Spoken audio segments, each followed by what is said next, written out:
All right, let's get right into it. Today, we are digging into a wild article about something it's calling Trump's Payback Patrol.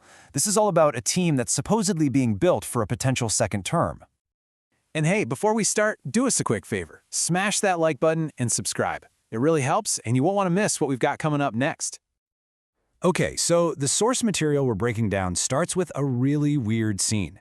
I mean, picture this. You've got a guy in a full-on trench coat posing for pictures. But get this, it's August. It's 80 degrees outside. So what in the world is going on here? Well, that man in the coat is our first character in this story, according to the article. His name is Ed Martin, and his day job? He's a special attorney for the Department of Justice. Yeah, his official title is a bit of a mouthful, but the mission of his group, as the source tells it, is basically to go after claims that the current administration has weaponized the government against its political enemies. And where is he having this little trench coat photo shoot? Right outside the home of New York's Attorney General Letitia James. You probably remember her. She's the one who led that huge investigation into Donald Trump. And you know, the article points out this whole thing got a big thumbs up online from former National Security Advisor Mike Flynn, who loved the Columbo look. But here's the thing. Martin isn't working alone. The article paints a picture of a whole team, what it calls an odd squad of loyalists. First up, we've got Kash Patel. The source says he's the guy potentially in line to be the next FBI director. So what does the article highlight on his resume? Not exactly a list of famous legal cases. Nope. It points to him co-producing a song called Justice for All, a track that features Donald Trump's voice and a choir of people who were put in prison for their actions on January 6th. Okay, next up is Bill Pulte.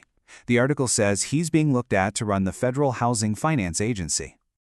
Now, the article lays out a pretty incredible story for how he got on the radar. Apparently, he used his 3 million Twitter followers and this thing called #TwitterPhilanthropy to ask Trump for a retweet. Trump gave it to him, and the article frames his new appointment as the ultimate payoff. And this right here is where the article lays out what it calls the payback pattern. It's a simple 3-step process. Step 1, pick a target, somebody like Federal Reserve Governor Lisa Cook. Step 2, get a loyalist in a government job, like Pulte, to issue an official criminal referral. And step 3, Trump himself blasted out on social media, making it a huge story. So, you might be asking, what's the big deal? Why does this whole odd squad even matter, according to the source material? Well, the article draws a really stark contrast. It says Trump's first term had people it calls guardrails, advisors who might actually say no sometimes. But a potential second term, the article frames that as a completely different ballgame, where those guardrails are gone, replaced by what the source just straight up calls yes men. So the bottom line, the main point the source is making, is that these powerful government jobs, you know, the ones that are supposed to be pretty obscure, are being completely transformed. They're being turned from jobs that serve the public into, well, political weapons for payback. And that leaves us with the huge, provocative question at the heart of the article. Is this whole thing just a new way to hold people in Washington accountable? Or, as the source suggests, is it just weaponizing the government itself for revenge? So that's the story the source material lays out. But we really want to know what you think.